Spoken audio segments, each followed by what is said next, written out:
From the earliest writings of man, we know that the human race has been comprised of the haves and the have-nots. When I was a kid back during the Great Depression, I was obsessed with a desire to know what invisible something separated the haves from the have-nots, being a have-not. I wanted to know why so few managed to be well off financially in a country where success is available to everyone. For example, in checking the Statistical Abstract of the United States, published by the Bureau of the Census, I discovered, just lately, that only 10% of the men in this country, 65 years of age and older, have incomes of $6,000 or more a year. More than 80% of all men 65 or older have incomes under $4,000 a year.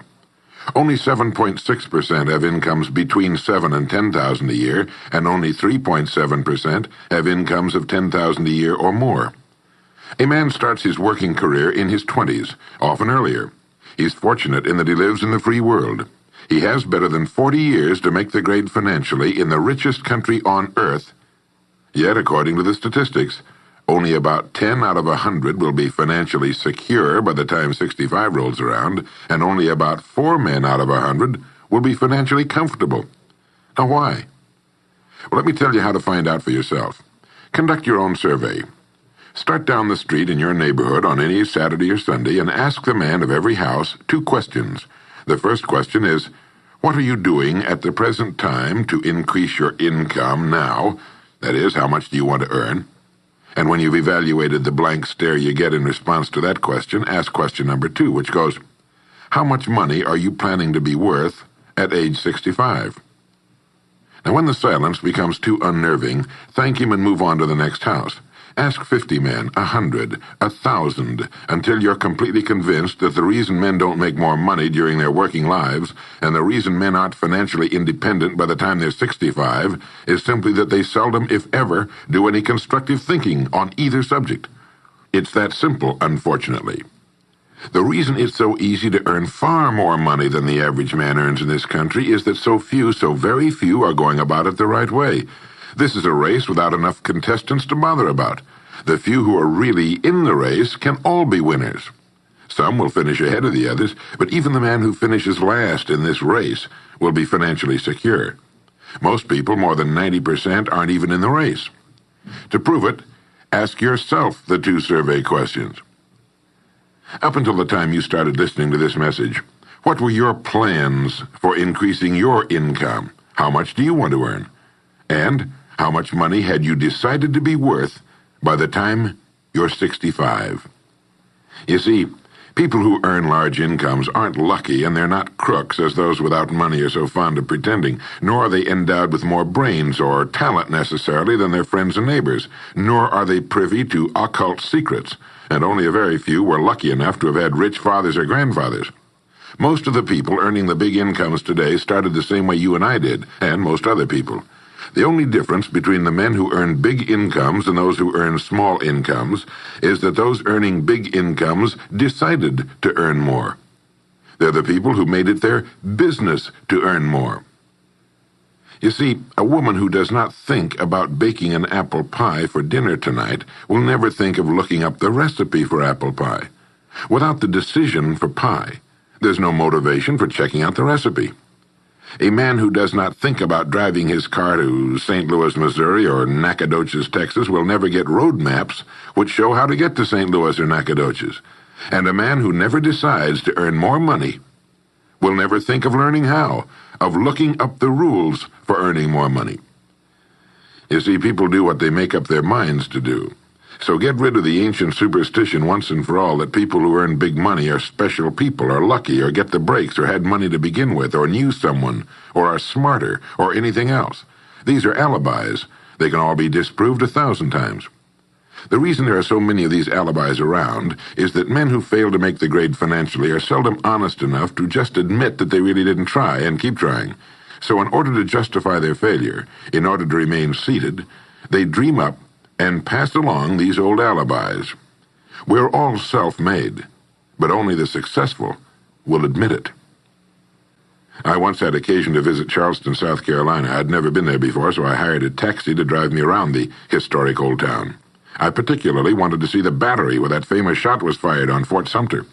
Along this beautiful drive, some of Charleston's oldest and finest homes look out over the bay.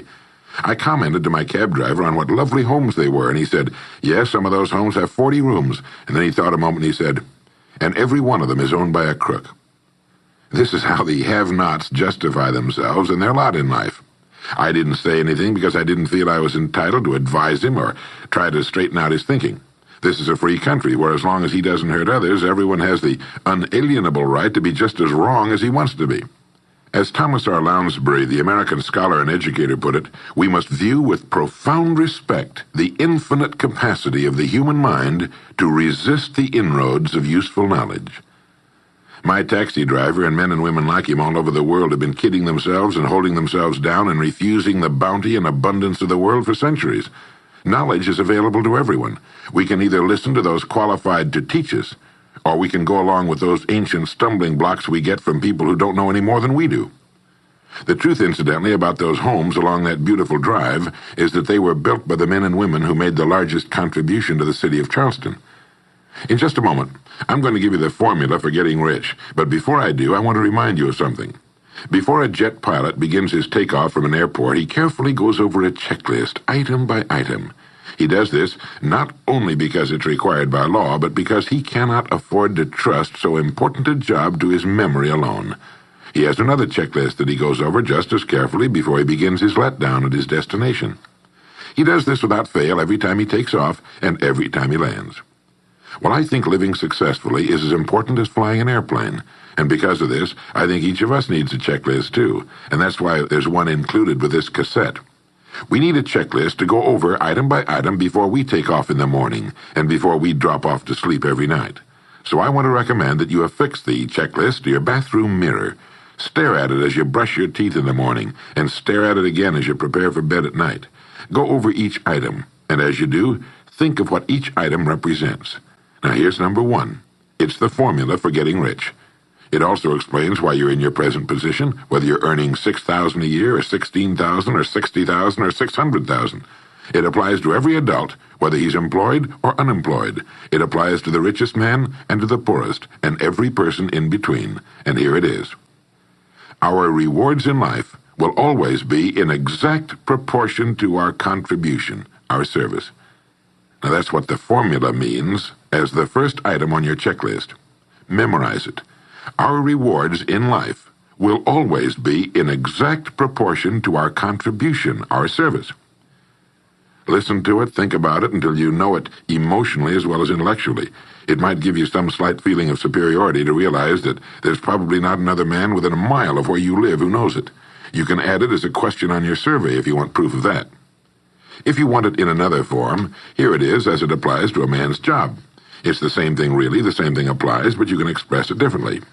The money you're paid by the company you work for will always be in direct ratio to the need for what you do, your ability to do it, and the degree of difficulty involved in replacing you. Maybe you want to write the formula down in both of its forms and think about it until it's as much a part of you as your name. The reason it isn't spelled out on your checklist is because you might not want everyone to know what you're up to. The checklist is valuable only to a person who knows what the words really indicate. All right, you've got the formula. As you think about it, its meaning will become clearer to you.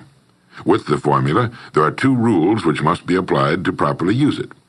This formula, together with the 2 rules, is your recipe or your roadmap to earning all the money you really want. Now let's take a look at item number 2 on your checklist. And I'm serious about your putting this checklist on your mirror. You'll notice it's pressure sensitive. Item number 2, the gold mine. The Pulitzer Prize-winning playwright Archibald MacLeish, in his play The Secret of Freedom, wrote, "The only thing about a man that is a man is his mind.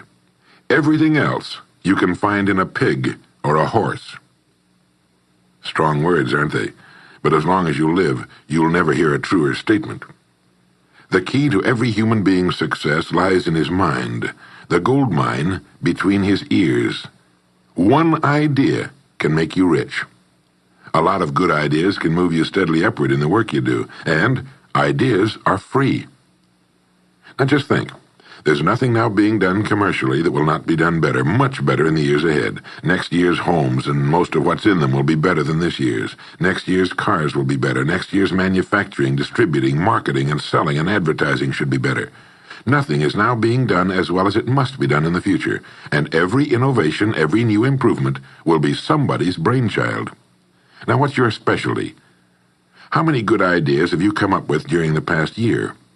If you continue on as you have in the past, where will you be and what will you be earning, say, a year from now, 5 years from now? Every day of our lives, we walk or drive by more opportunity than we could develop in a lifetime, in 50 lifetimes. Back in the 20s, Sinclair Lewis wrote that you can kidnap a man, blindfold him, take him to any city in the country, with a couple of notable exceptions, put him in a chair in the downtown area, take off his blindfold, and he could sit there a week and not be able to tell you what town he's in. The streets are all alike. The buildings are all alike. The businesses all look alike. This is still largely true today. The reason for this being that most businessmen in this country are playing a game called follow the follower. If a man goes into business, no matter what line it happens to be, the first thing he does is make certain that his place of business, outside and inside, looks exactly like every other place of business of that type in the country. Do you know why? It's because he's been playing copycat since he was a year old and does it without thinking about it. For the same reason kids dress alike in school. He wants to be one of the gang. He doesn't necessarily examine all the business establishments in his field and pattern his on the one outstanding example, the one that inspires him, the one that he can really believe in. He just does what everybody else in his business is doing, and by this simple process, he guarantees his own mediocrity. Whose drum are you marching to, if indeed you're marching to anyone's, and why? Remember, whatever you now do for a living will be done differently, quite differently a few years from now. Never in the history of mankind have the opportunities for all of us been so great. But the great majority of people will be the beneficiaries of progress, not those who bring it about. Which group are you going to belong to? If you want to be a contributor, not just a beneficiary, here's the first rule. It appears on your checklist as the gold mine. So, think. Think deliberately and with a purpose. Use the gold mine between your ears. Begin by thinking at a special time every day. Back during the Depression, a New York lumber dealer was growing rich while other lumber dealers were going broke. When asked how he did it, he said, "Every evening when I get home, I close myself up in a quiet room, sit in a comfortable chair, and ask myself, how will my business be conducted 10 years from now? Then I try to do it now." Instead of competing with every other lumber dealer, which is what they were doing, he was creating. He was doing the very thing man was designed to do, the very thing man does best. A company growing at the rate of 10% a year will double its size in less than 8 years. But a man can improve his effectiveness 50%, or 100% a year, or more. The experts tell us that every one of us has within him deep reservoirs of ability, even genius, that he habitually fails to use. Well, let's begin now to reach into these deep, rich areas of pure net profit and use more of our real abilities. Let's think. Here's the best way I've found to make yourself think. Start getting up a little earlier than you're accustomed to. Right off the bat, this gives you extra time that 95% of the men in this country are not using at all. 1 hour earlier a day gives you 6.5 extra 40-hour weeks a year. But at this time in the morning, take a refreshing shower, dress, get yourself a fresh, hot cup of coffee if you're a coffee man, and then sit down to a clean sheet of paper. At the top of the paper, write your financial goal. Now, this is the amount of money per year you intend to earn soon. Incidentally, you might like to keep this to yourself, too. It's nobody's business but yours. Then, start to think. Think about your goal and what it'll mean to you and your family. Then see how many ideas you can come up with to help you reach that goal. Ideas to improve what you now do for a living. Ways of increasing your contribution to match your income goal. You know, jobs don't have futures. People do. No matter what line of work you may be in, there is within it more than enough opportunity to last a lifetime. You don't have to think of brand new ideas or revolutionary new ways of doing things, although you well might come up with some. Think of ways of improving what is now being done. If you are to increase your income by the amount you've specified, you must find ways of increasing your contribution, your service. And the key to this is to be found in your mind, in that gold mine between your ears. Try for 5 ideas every morning and write them down, and save those sheets of paper in a special idea file. Many, perhaps most of your ideas will be worthless, but some of them will be very good. A few will be excellent, and every once in a while you will come up with something really outstanding. You see, 5 ideas a day is 25 a week if you don't think on weekends. Now that's more than 1,000 ideas a year. One idea can get you to that income you're shooting for. The law of averages swings so far in your favor you just can't miss. Try to develop a sense of expectancy. That is, try to hold the feeling that the goal you're shooting for is a sure thing, and that it's only a matter of time before it's realized. You know, Henry Ford didn't start making cars until he was 45. A friend of mine started a new company at 65. He's still going strong, and his new company has sales of better than $300 million a year. It's almost never too late. Try not to think of things outside of your own line of work or whatever it is you're most interested in. To think well and profitably, you must discipline your thinking. Keep it on course, controlled, keep it in one field, specialize. Now for the final item on your checklist. It appears as the word. And the word is attitude. Attitude has been called the most important word in the language. William James put it this way. He said, "The greatest discovery of my generation is that human beings can alter their lives by altering their attitudes of mind." Now, this is something to think about. Can alter their lives by altering their attitudes of mind. It's another way of saying we become what we think about. Look at it this way. Your total environment, if you've been an adult for any appreciable period of time, your total environment is a reflection of you as a person. The house and the neighborhood in which you live, the car you drive, the clothes you wear, the job you do, the people with whom you regularly associate. Your total environment is an exact and merciless mirror of you as a human being. Now, if you feel your environment can stand some improvement, you have only to improve your attitude, and your world will gradually change to reflect the changing person. Here's how to change your attitude. Beginning now, begin to act as would the person you most want to become. Now that is, if you were already in possession of the goal you're shooting for, how would you conduct yourself in all of your affairs? Well, do it now, and tomorrow, and the next day. Begin now to act the part of the person you most want to become, and you'll end by becoming that person. Subtly, in little ways, in the way you dress, in the way you talk, in the unfailing courtesy you show to every person with whom you come in contact, begin to act the part of the person who has already achieved that which you're shooting for. The German philosopher Goethe gave us the secret when he said, before you can do something, you must first be something. When you behave like the person you most want to become, the things that person would have will tend to come to you. It's simply cause and effect. Don't be in too big a hurry. It takes longer to build a skyscraper than a chicken coop. Build slowly, steadily, and well. Then when you make it, you'll keep it. You'll stay on top. Always be suspicious of the so-called get-rich-quick scheme or sudden success. Never forget that word, attitude. It's your attitude toward the people with whom you come in contact that will determine their attitudes toward you. The person with the great attitude toward life and the world is the person other people call lucky. He's not lucky. He's just using our old friend, cause and effect. His causes are excellent, and his effects have to be just as good.